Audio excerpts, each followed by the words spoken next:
Subscribe to our YouTube channel and press the bell icon to get the latest updates. Good evening, everybody. As you've seen by now, this isn't a normal convention. It's not a normal time.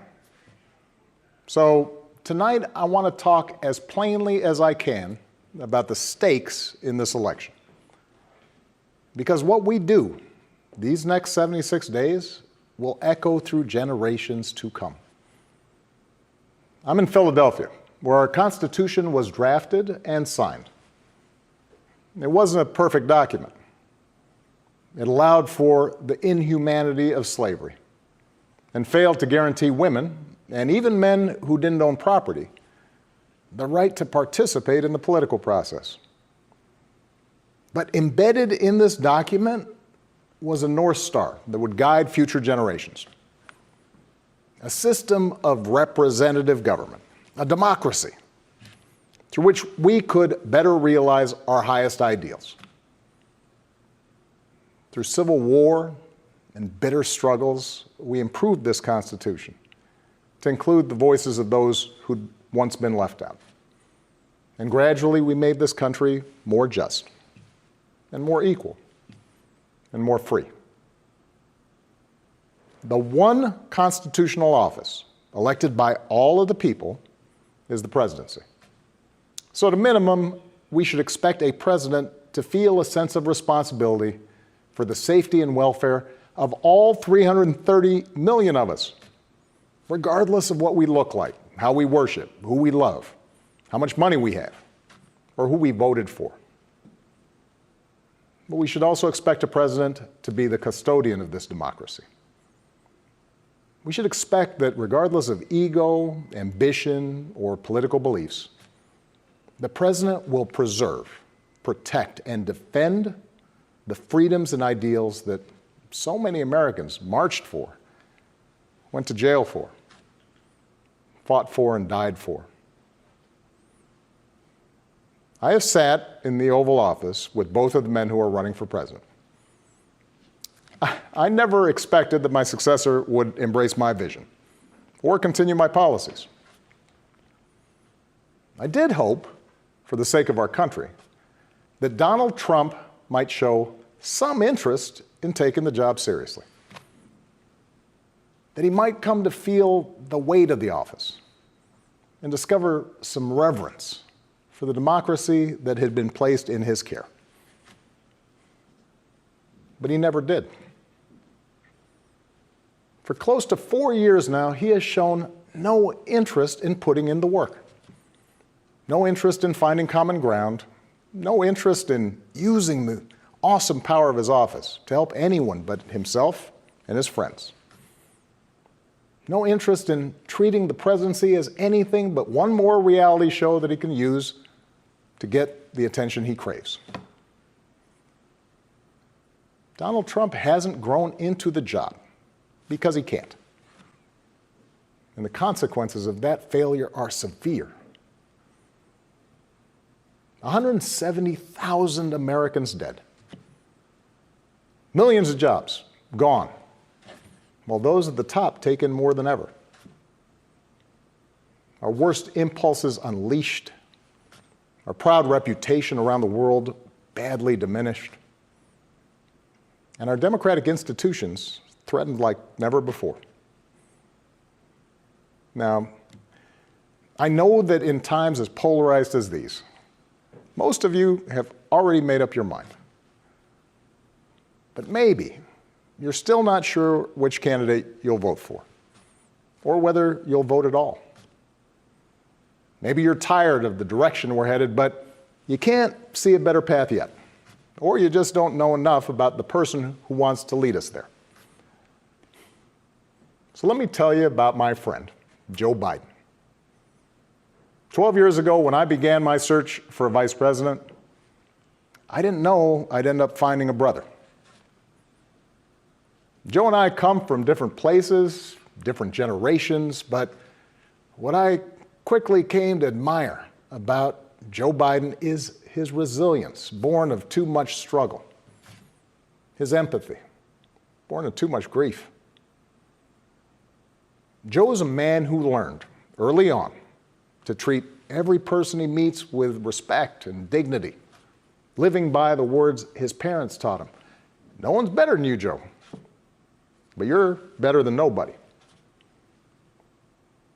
That empathy, that decency, the belief that everybody counts, that's who Joe is. When he talks with someone who's lost her job, Joe remembers the night his father sat him down to say that he'd lost his.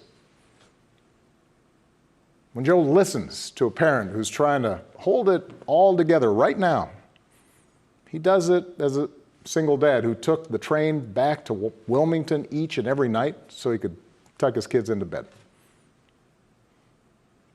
When he meets with military families who've lost their hero, he does it as a kindred spirit, the parent of an American soldier, somebody whose faith has endured the hardest loss there is. For 8 years, Joe was the last one in the room whenever I faced a big decision. He made me a better president, and he's got the character and the experience to make us a better country.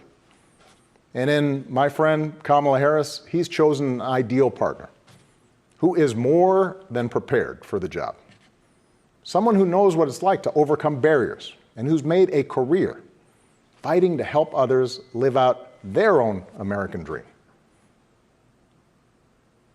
Along with the experience needed to get things done, Joe and Kamala have concrete policies that will turn their vision of a better, fairer, stronger country into reality. They will get this pandemic under control, like Joe did when he helped me manage H1N1 and prevent an Ebola outbreak from reaching our shores. They'll expand health care to more Americans, like Joe and I did 10 years ago, when he helped craft the Affordable Care Act and nail down the votes to make it the law. They'll rescue the economy, like Joe helped me do after the Great Recession. I asked him to manage the Recovery Act, which jump-started the longest stretch of job growth in history. And he sees this moment now, not as a chance to get back to where we were, but to make long overdue changes so that our economy actually makes life a little easier for everybody. Whether it's the waitress trying to raise a kid on her own, or the shift worker always on the edge of getting laid off, or the student figuring out how to pay for next semester's classes. Joe and Kamala will restore our standing in the world. And as we've learned from this pandemic, that matters. Joe knows the world, and the world knows him. He knows that our true strength comes from setting an example that the world wants to follow. A nation that stands with democracy, not dictators.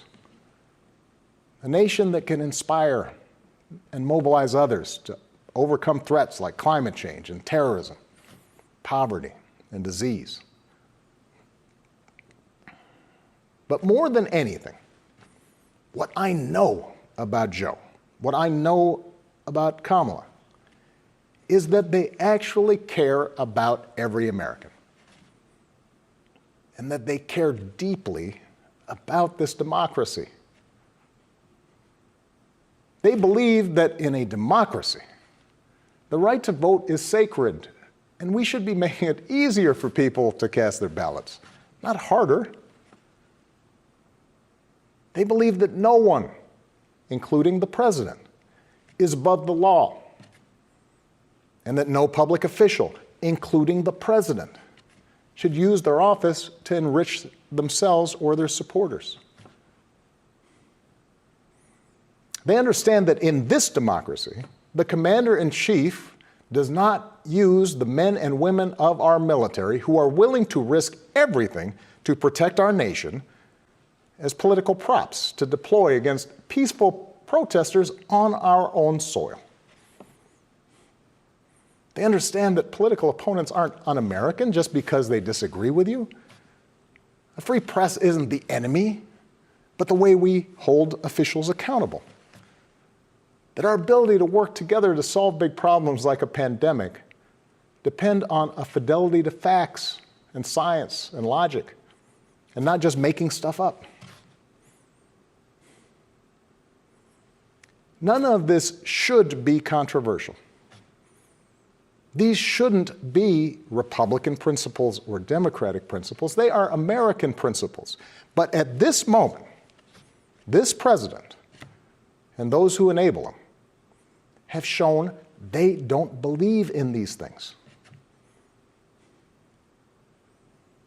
Tonight, I'm asking you to believe in Joe and Kamala's ability to lead this country out of these dark times and build it back better. But here's the thing. No single American can fix this country alone. Not even a president. Democracy was never meant to be transactional. You give me your vote, I make everything better. It requires an active and informed citizenry. So I'm also asking you to believe in your own ability, to embrace your own responsibility as citizens, to make sure that the basic tenets of our democracy endure. Because that's what's at stake right now. Our democracy. Look, I understand why a lot of Americans are down on government. The way the rules have been set up and abused in Congress make it easier for special interests to stop progress than to make progress. Believe me, I know it. I understand why a white factory worker who's seen his wages cut or his job shipped overseas might feel like the government no longer looks out for him, and why a black mom might feel like it never looked out for her at all. I understand why a new immigrant might look around this country and wonder whether there's still a place for him here. Why a young person might look at politics right now, the circus of it all, the meanness and the lies and conspiracy theories, and think, what is the point? Well, here's the point. This president and those in power, those who benefit from keeping things the way they are counting on your cynicism. They know they can't win you over with their policies. So they're hoping to make it as hard as possible for you to vote and to convince you that your vote does not matter. That is how they win. That is how they get to keep making decisions that affect your life and the lives of the people you love. That's how the economy will keep getting skewed to the wealthy and well-connected. How our health systems will let more people fall through the cracks. That's how a democracy withers, until it's no democracy at all. And we cannot let that happen. Do not let them take away your power. Do not let them take away your democracy. Make a plan right now for how you are going to get involved and vote. Do it as early as you can and tell your family and friends how they can vote too. Do what Americans have done for over 2 centuries when faced with even tougher times than this. All those quiet heroes who found the courage to keep marching, keep pushing in the face of hardship and injustice. Last month, we lost a giant of American democracy in John Lewis. And some years ago, I sat down with John and a few remaining leaders of the early civil rights movement. One of them told me he never imagined he'd walk into the White House and see a president who looked like his grandson. And then he told me that he had looked it up. And it turned out that on the very day that I was born, he was marching into a jail cell, trying to end Jim Crow segregation in the South. What we do echoes through generations. Whatever our backgrounds, we are all the children of Americans who fought the good fight. Great-grandparents working in fire traps and sweatshops without rights or representation. Farmers losing their dreams to dust. Irish and Italians and Asians and Latinos told, go back, where you come from. Jews and Catholics, Muslims and Sikhs made to feel suspect for the way they worshiped. Black Americans chained and whipped and hanged, spit on for trying to sit at lunch counters, beaten for trying to vote. If anyone had a right to believe that this democracy did not work and could not work, it was those Americans, our ancestors. They were on the receiving end of a democracy that had fallen short all their lives. They knew how far the daily reality of America strayed from the myth. And yet, instead of giving up, they joined together.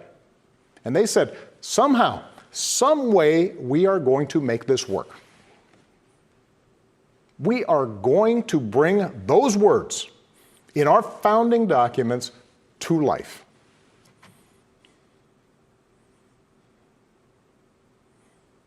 I have seen that same spirit rising these past few years.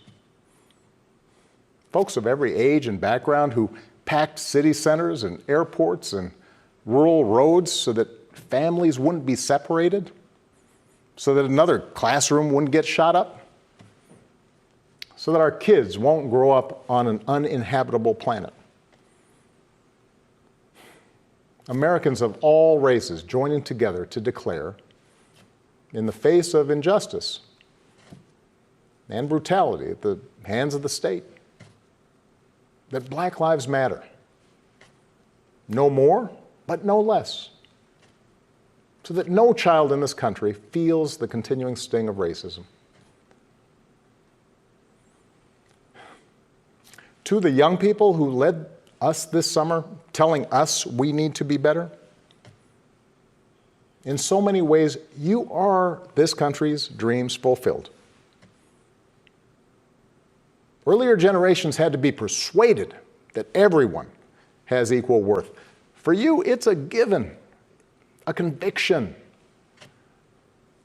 And what I want you to know is that for all its messiness and frustrations, your system of self-government can be harnessed to help you realize those convictions for all of us. You can give our democracy new meaning. You can take it to a better place. You're the missing ingredient. The ones who will decide whether or not America becomes the country that fully lives up to its creed. That work will continue long after this election.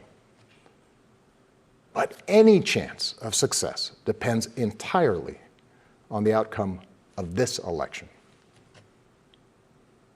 This administration has shown it will tear our democracy down if that's what it takes for them to win. So we have to get busy building it up by pouring all our efforts into these 76 days and by voting like never before for Joe and Kamala and candidates up and down the ticket so that we leave no doubt about what this country that we love stands for today and for all our days to come. Stay safe. God bless.